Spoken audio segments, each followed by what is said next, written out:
Machita siyancola apha kule channel bafethu. Kaizer Chiefs ne-players yi-9 ekuthiwa ziyahamba ngoku. I-1 si-announce umjito uyavaya. Ezi-8 so reliable in connections close to Kaizer Chiefs, in the contacts Kaizer Chiefs. It's 8 more players ziyavaya ke Chiefs, so that makes it 9. I-1 si-announce ezinye ezi-8 izolandela. Sincola ngalo yapha channel ngoku machita as players in-9 via Kaizer Chiefs. Siso sikhathi ngoku season teams, not just the Chiefs, all over the world, like ngoku mhlalwa phansi ni coach, i-team manager, i-technical team ihlala phansi ijonge i-squad ba okay ngobani bedlalile ixesha elide, badlale how many games, ngobani makhanga bedlale igame ezingaphi, ngobani belova bebengahambi gym grand, ngobani bebengaweki hard enough, ngobani badinga like i-loan. So teams making this decision ngokuba okay ngobani abavayayo before kuze i-players ezintsha zodlala kwi-team entsha, understand. Think balekile bayise team qale yenze londo before iqhubeke nge-signings, like signing more players yabo, because like ilawe i-team funeka organizile i-space for newcomers, understand. Ikhona iwe fana noba like nje iwe basic man ba i-dressing room like bona enokwazi ungena like 40 or 50 players yabo, so kuze kufike i-players ezintsha funeka bekhona i-players zobaya ezintsha. Iwe zifana noba okay funeka bekhe i-parking lot ibone ke i-training ground, training base. So funeka kuvaye qala kuneqala ukuthi make sure ngobani abavayayo before kufike i-players ezintsha yabo. So i-Chiefs kuthiwa izoreleasa 9 players. So ngena ngapho sinqola uba okay ngobani abo and kutheni behamba futhi, and i-decision e-grand na for i-team okanye for ezi players. Anani machini yazi msaphathe channel bona funa ukuva pha kuni okay nizibona njani le list nezi players ivayayo i-fans e-Chiefs okanye i-fans ezinye team, because ubone wonke umuntu une-opinion. Otherwise if eqala udibana nale channel nale content, ungacofa usubscribe apha ezantsi, akhona indawo ezantsi bhale subscribe emhlophe, ungacofa pha uzathola iivideos efana namanye amajita apha ungalali. So yeah, Chiefs list of 9 players ezihambayo kwi-Chiefs ziyavaya before i-season iqale ngoJuly. Season iqala ngo-August, right, but i-training qala nge-first week kaJuly for most teams. Abo ngoJune amajita sebegodukile on holiday, spend isikhathi nefamily zawo. Umuntu kusespend isikhathi namajita wakhe if utsebu bi-player e-focus nyanyani ngenasikhathi samajita, ngoku akwazi spend isikhathi namajita, spend isikhathi nefamily for this month kaJune, wonke uJune bone ezingabaXhosa ezingamakhwenkwe zama zokoluka ngoku nezabesuthu. So yeah, July ngoJune wonke holiday yamajita i-break. NgoJuly ke ngoku amajita aqala i-training for inyanga yonke layo kuthiwa i-pre-season, and then ngo-August yaqala i-season. Chiefs izoreleasa 9 players. A1 sisizithole sonke last week, or was it 2 weeks ago ngoku, announcewe legend is gone, Erick Mathoho, i-legend yaseThoyando, evenda imkele Kaizer Chiefs. Umchita i-legend uhleli ki-Chiefs for 11 years. Wafika 2011 esuka ki-Bloemfontein Celtic, u-Erick Mathoho. Kuthiwa mbanga negama lakhe lesivenda umalume Ndawo Mathoho, mkile uthawa Kaizer Chiefs, and mkeze legend umchita. Ntoni legend, theni evaya legend? I-legend zi-different indlela zoba i-legend. Mathoho yena phina ba-legend in many ways. Wakwazi uba i-legend ngoba iminyaka osipendele ki-team, which is Mathoho ibe-11 years Kaizer Chiefs. Long time serving, no loyalty there, because like xa uhleli ki-team for 11 years, especially uyi-top player, obviously every season bisoloko ikhona i-contacts, bona batatshayo, bona batouch agent yakho i-teams bayikuse isakufuna man bakufarisha imali, especially Mathoho wadlala nebafana bafana. So 11 years jamile okudala watatshwa, so Sundowns esukumfuna siyazi Sundowns mos, mara waba loyal to Kaizer Chiefs, and leyo i-loyalty often equals to legendary status. So legend umjita. Also legend ngoba uwine multiple league titles. Awina i-league title ne-team, legendary status leyo. Almost zonke players win i-league nibazi legends, especially Mathoho like why key player. I-Chiefs I think win 2 league titles under Mathoho. Ngespin bekho u-riding bale mekho Stuart Baxter i-coach. Siyamazi Mathoho when i-partnership famous no nale out urayide nguTefu Mashamayite central defense. Mathoho was there. Mathoho wina ne cup title zanzu jongo ngafuna ujiya ndizikhumbula baziziphi noba MTN 8 okanye Nedbank Cup 2014. Yeah, legend winning trophies uhlala ixesha the Kaizer Chiefs. Mathoho, farewell, all the best to Itawa ngathi kuthiwa TS Galaxy umjita. Yeah, all the best for him umjita. We have Kaizer Chiefs. Yeah, announced dinner. And then there's 8 more players that was via Kaizer Chiefs.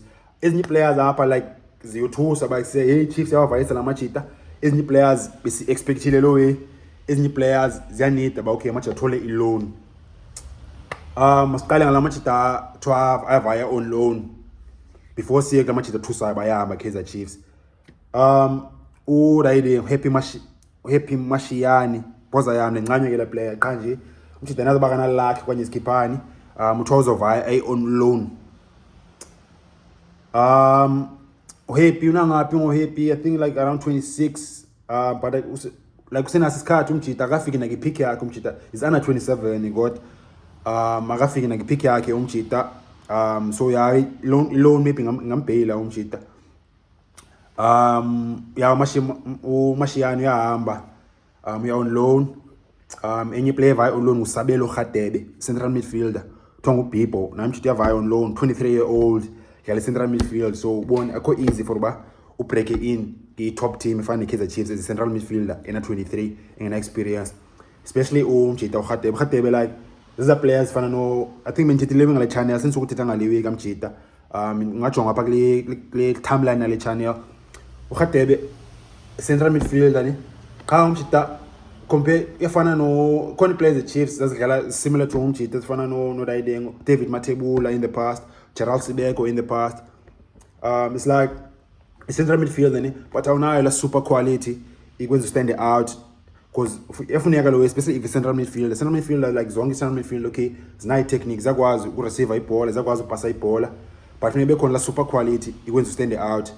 Ingaba yi okay ya shooter and score goals okanye say quick. Uyakwazi attacker and so uyakwazi defender like thola box to box. Okanye une stamina like say ubona une engine apha kuwe special bone sewubaleka like doing 90 minutes kanye aggressive semle khona super quality bone and noKhatebe akabi nayo ngoku and say if ekhumbula amajita afana no Sibeko ukuthi mathebula babengenayo super quality stand out bone so wathatha isikhathi for bama bayimake ba break out Kaizer Chiefs ebo mathebula I think ethatha no close to 10 years uJerald Sibeko close to 10 years yabo. But ngoku kwi-loan system so Khatebe ngavaya develop game yakhe develop super quality iways amenza be outstanding bona i-wow factor about yena umjita kwenye team uzavaya on loan Khatebe. And then so that's 3 players. Mathoho is confirmed and then Khatebe, Mashiyani. And then the list ke ngoku include ezinye players engathi surprising nganothusa mina. Number 1 Njabulo Ngcobo. Wow, it's I understand how much the level is like. The Chiefs release Njabulo Ngcobo central back. Mthongibanga even uzwane bine nickname ethanda umbiza ngayo umjita and yeah yanibhidele kaNgcobo noba attitude okanye umjita akaza apply grand training otherwise yazi quality yakhe bone unquestioned player entswembu but for some fucking reason umjita uyavaya Kaizer Chiefs like yeah ibhola inezinto majita bone ibhola asizo understand zonke ways ezenzekayo football bona kamjita no demand game time okanye kamnoba attitude yakhe ku grand training okanye akaza apply grand training sessions okanye kayihamba gym okanye feel ba mhlambi uyathakatha Kaizer Chiefs like players neziwemos kweziwe ebholeni bona I don't believe kweziwemo but it's a reality ebholeni. Sometimes the players of a team ungazi ba kuthini okanye sometimes the players dlala grand team kanti umuntu kuseyofeel ba uyathakathwa i-teammates ufuna uhamba so like I don't know why the fuck uNgcobo via Kaizer Chiefs and sekuthiwa ufuna i-transfer futhi umjita ufune uhamba ba kuse ufuna ba transfer listed ba kuse ufuna uhamba ufuna urelease yahamba uNgcobo Kaizer Chiefs. So yeah, by the way source yam lewe umjita has been around the game, has been a reporter for many years umjita credible and say une contacts in natural na Kaizer Chiefs Shono abanye bini ngamazi Tiani Mabasa umshita oqala kusokhala Duma oba legend I think with the Citizen, and then waqalela unplayable ngoku if you unplayable. So ya reliable source Tiani Mabasa list yakhe leyo iconfirma yena umjita.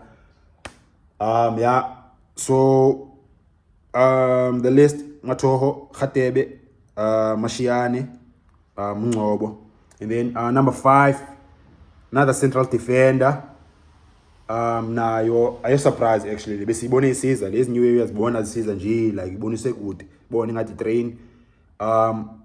Uyahamba uThabani Austin Dube, center back, 30-year-old, flop signing umjita was working Richards Bay as a highly rated left-footed center back. Really only one game the whole season, so asothuka ngeva umjita.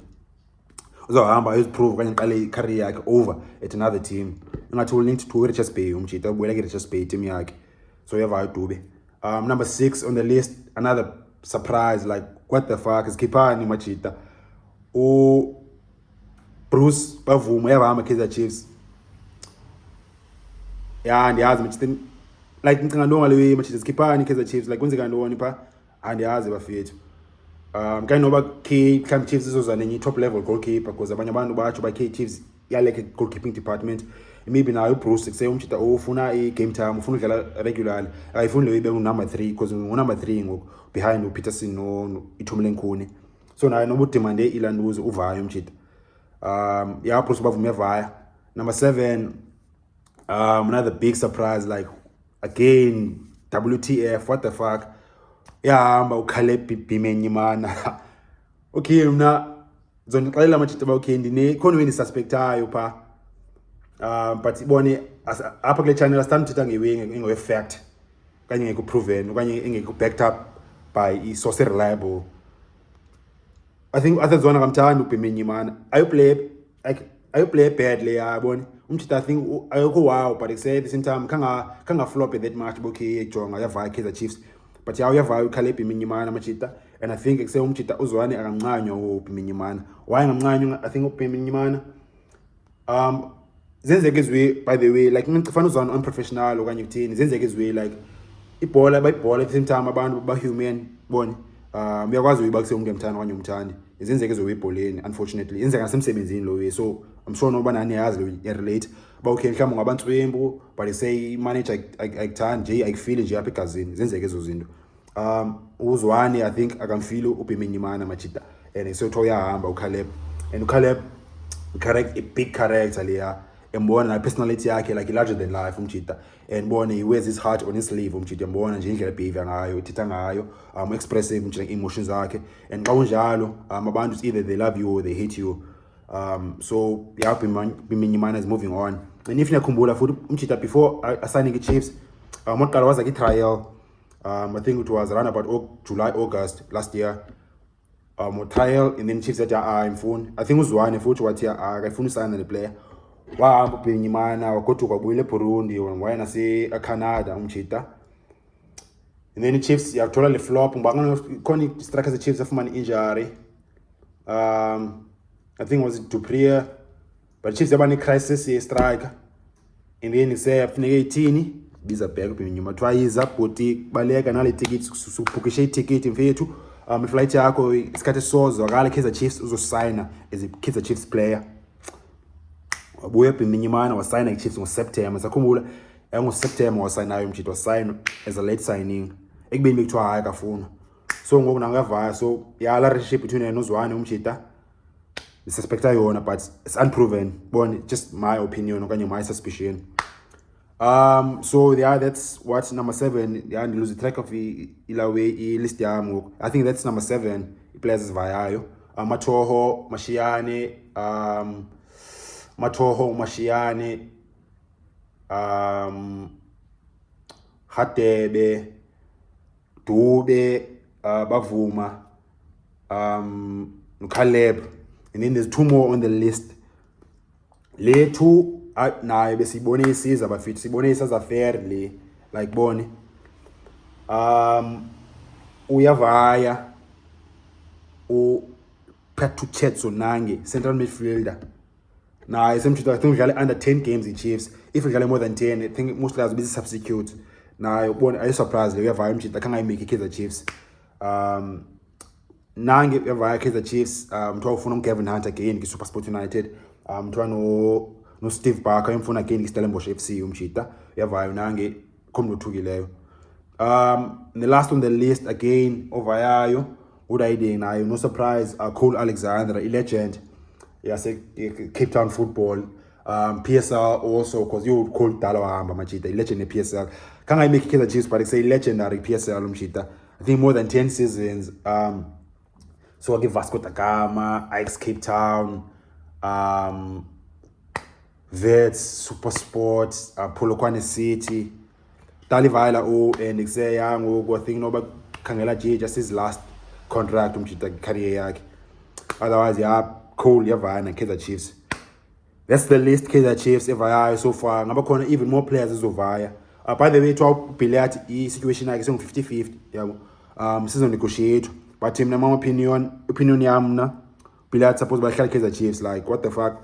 Emwazi ukama and has in opinion ni machita nibona njani we Pilat makhala kwenye makavaye, and then the list nibona njani ba machita makhale okanye who should go, who should stay, and I just opinions on up the list machita since alo we pa channel bona siyavana ba okay umuntu ubona njani umcinga ntoni. So yeah, list Kaizer Chiefs machita. If you call to bana le channel le content iwe senzayo lena machita ungalali. If you call to ban the channel content so la kazi go for subscribe apha ezantsi khona ndawo emhlophe ebhale subscribe ngocofa pha uzothola videos watch abafethu.